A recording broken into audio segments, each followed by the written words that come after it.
Hi friends, trading facts YouTube channel స్వాగతం. సహజంగా ట్రేడర్స్కి కొన్ని రకాలైనటువంటి విషయాలు చాలా ఎక్కువగా ట్రేడర్స్కి ప్రతిబంధకంగా ఉంటాయి. ఇది నా పర్సనల్గా కూడా నేను ఎదుర్కొన్నటువంటి విషయాలని మీతో చెప్పుతాను. అవి వాటిని కనుక మనం కనుక రూట్ని క్లియర్ కనుక చేసుకుంటే మనం మంచి మంచి ఫలితాలు అనేటువంటిది పొందగలుగుతాం. ఫస్ట్ థింగ్ ఏంటంటే దీంట్లో చాలా రకాలైనటువంటి కాన్సెప్ట్స్ ఉంటాయి. కానీ ఫస్టు మనం వెరైటీగా ఆలోచిద్దాం. వెరైటీగా ఆలోచించినప్పుడు మనం ట్రేడ్ అనేటువంటిది కరెక్ట్గా చేయగలుగుతాం. ఫస్ట్ అసలు కంఫర్ట్ జోన్ అనేటువంటిది మోస్ట్ ఇంపార్టెంట్. చాలామంది సబ్జెక్టు ఇంకోటి స్ట్రాటజీ ఇది అని రకరకాలుగా చెప్తూ ఉంటారు. అసలు యూట్యూబ్లో చెప్పేదంతా ఏం ఉండదు అనేది నా సొంత అభిప్రాయం అన్నమాట. నాది రైట్ కావచ్చు, రాంగ్ కావచ్చు. ఫస్ట్ అసలు మీరు కంఫర్ట్ జోన్లో ఉన్నారా లేదా అని చూసుకోండి. ఎందుకంటే నా పర్సనల్గా నేను ఎదుర్కొన్నటువంటి విషయాలని నేను చెప్తున్నాను. కంఫర్ట్ జోన్ అంటే ఇక్కడ మీరు మంచి కుర్చీ వేసుకున్నారా, మంచి సీట్ ఉందా, లేకపోతే మంచి టేబుల్ ఉందా, ఇదనేది కాదు. అసలు మీకు ఫైనాన్షియల్గా ఏదైనా క్రైసిస్లో ఉండేసేసి స్టాక్ మార్కెట్లోకి వచ్చారా? ఫ్రీడమ్ ఆఫ్ ఎకనామిక్ ఫ్రీడమ్ అనేటువంటిది ఉన్నదా? అంటే ఆర్థికంగా విపరీతమైనటువంటి ఒత్తిడులు ఉంటున్నప్పుడు మన యొక్క ట్రేడింగ్ స్టైల్ అనేటువంటిది మరొక రకంగా ఉంటుంది. మనం ఫ్రీగా ఎటువంటి ప్రెషర్ అనేటువంటిది మన మీద లేనప్పుడు మాత్రమే మనం దీన్ని బాగా చేయగలుగుతాం. అందుకని డబ్బులు తీసుకొచ్చి అప్పులు తెచ్చేసో, క్రెడిట్ కార్డ్స్ నుంచి డబ్బులు తెచ్చో ఇట్లా చేయకుండా అసలు మనం ఈ 6 నెలల పాటు మనం ₹1 సంపాదించకపోయినా, ఏది స్టాక్ మార్కెట్ ద్వారా లేదా నష్టపోయినా, మనం మన యొక్క కుటుంబ పరిస్థితులని మెయింటైన్ చేయగలిగేటువంటి క్యాపబిలిటీ ఉందా లేదా అనేటువంటిది ఫస్ట్ క్రైటీరియా. అది కంఫర్ట్ జోన్.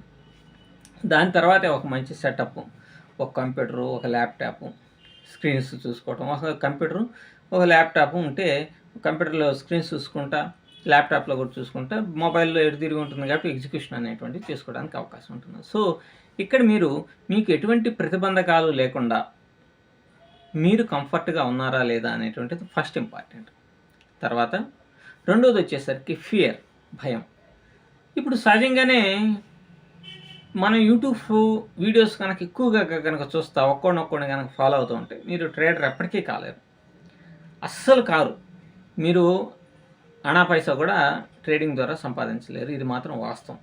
ఎందుకనంటే మీరు రకరకాలైనటువంటి వీడియోస్ చూడటం, ఆ స్ట్రాటజీ చూడటం, వాడు చెప్పింది ఏంటో, వీడు చెప్పింది ఏంటో ఇట్లా ఉండటం ద్వారా మీ సబ్జెక్ట్ అనేటువంటిది పెరుగుతుందేమో, కానీ సంపాదించుకోవడానికి కావాల్సిన జ్ఞానం మాత్రం రాదు.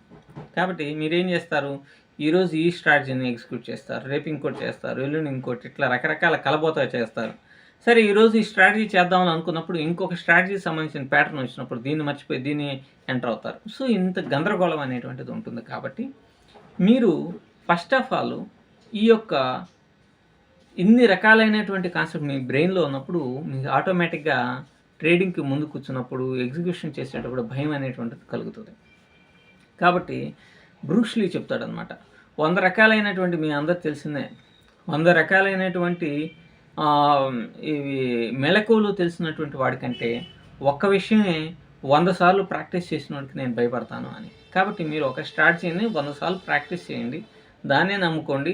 It leads you to success. దాంట్లో ఎటువంటి సందేహమే ఉండదు. కాబట్టి ఫస్ట్ మీలో ఉన్న ఈ భయం పోవాలి అని 100 రకాలైనటువంటి వీడియోస్ చూడటం మానేసి ఒక స్ట్రాటజీ 2 కానీ 3 కానీ వీటి మీదే మీ యొక్క ప్లానింగ్ అనేటువంటిది ఉండాలి. అది ఎవరికి కూడా తెలియకూడదు. ఆ స్ట్రాటజీ అనేటువంటిది మీరే ఎగ్జిక్యూట్ చేసుకోవాలి. 10 మందికి చెప్పేటువంటి పరిస్థితిని మీరు తెచ్చుకోబాకండి. ఇది ఏదైనా సరే అనుకొని వీడేందో పెద్ద సీక్రెట్గా ఉంచుకున్నాడు, లేకపోతే ఇంకోటి ఎట్లా అని అనుకోని కాక, నో, మీరు అనుకునేది మీరు చేసేసేయండి అంతే. దీన్ని ఎవరితో కూడా షేర్ చేసుకోవాల్సిన అవసరం లేదు. రెండోది వచ్చేసి లెర్నింగ్. మీరు ఎప్పుడైనా సరే మీరు చేస్తూ ఉన్నప్పుడు, ఈ మధ్యకాలంలో నేను కూడా ట్రేడింగ్ జర్నల్స్ రాయటం ఇవన్నీ స్టార్ట్ చేశాను. ఇప్పుడు మనం నేర్చుకునేటప్పుడు ఏమవుతుంది అని కొత్త ఐడియాస్, థాట్స్ ఇవన్నీ వస్తూ ఉంటాయి. మరి స్టాక్ మార్కెట్లో మీరు ఒక స్ట్రాటజీని నమ్ముకొని దాన్ని ఇదవుతున్నప్పుడు మీరు కొత్తగా నేర్చుకునేది ఏముంటుంది? కాబట్టి నేర్చుకోవడం ఇక్కడ మీరు ఒక స్ట్రాటజీని 100 సంవత్సరాల పాటు పనిచేయదు. మీకు దానికి తగ్గ విధంగా ఎప్పుడు కూడా చార్ట్లని అనాలిసిస్ చేసుకుంటూ, సబ్జెక్ట్ ఏదన్నా ఉంటే ఫైనాన్షింగ్ ఇంకా ఎక్కువ కాలం ఎదగాలి, స్టాక్ మార్కెట్లో ఉండాలి అనుకున్నప్పుడు ప్రపంచానికి సంబంధించినటువంటి ఫైనాన్షియల్ సెక్టర్ సంబంధించిన విషయాలు, అలాగే షార్ట్స్లో వస్తున్నటువంటి మార్పులు, వీటన్నిటిని మీరు ఎనాలిసిస్ చేసుకుంటే చాలా అంటే చాలా బెటర్గా ఉంటుందన్నమాట. అప్పుడు మాత్రమే మీకు గ్రోత్ అనేటువంటిది ఉంటుంది. మరి ఈ గ్రోత్ కూడా ఎలా ఉండాలి అని అంటే, ఫస్ట్ ఎప్పుడు కూడా ఆవేశపడి ఈరోజు ₹1,00,000 సంపాదించేద్దాం అనేటువంటిది ఉండకూడదు. ఫస్ట్ ఏం చేయాలి అని అంటే 1 బై 1 స్టెప్. ఈ నెల మన యొక్క టార్గెట్ ₹3,000, అంటే రోజుకి ఒక ₹100. అంటే రోజుకు ఒక ₹100 సంపాదించాలి అనుకున్నప్పుడు నువ్వు ఒక 10 స్టాక్స్తో ట్రేడ్ చేస్తున్నావు అనుకో, అది ఏమవుతుంది తర్వాత నెక్స్ట్ మంత్ 20 చేసినప్పుడు 3,000 6,000 అవుతుంది కదా. అదే 200 చేస్తే 60,000 అవుతుంది కదా. సో గ్రోత్ అనేటువంటిది స్లో అండ్ స్టడీగా ఉండాలి, కానీ ఒకే రోజున మీరు అనుకున్నటువంటి క్యాపిటల్కి మించి రిస్క్, అంటే క్యాపిటల్లో రిస్క్ 2 or 3% కంటే ఎక్కువ చేసేసి అనవసరంగా మీరు ఊబిలో పడకుండా స్టేబుల్గా గ్రోత్ అనేటువంటిది చేసుకుంటూ ఉన్నప్పుడు మాత్రమే స్టాక్ మార్కెట్లో సక్సెస్ కాగలుగుతారు. Thank you very much.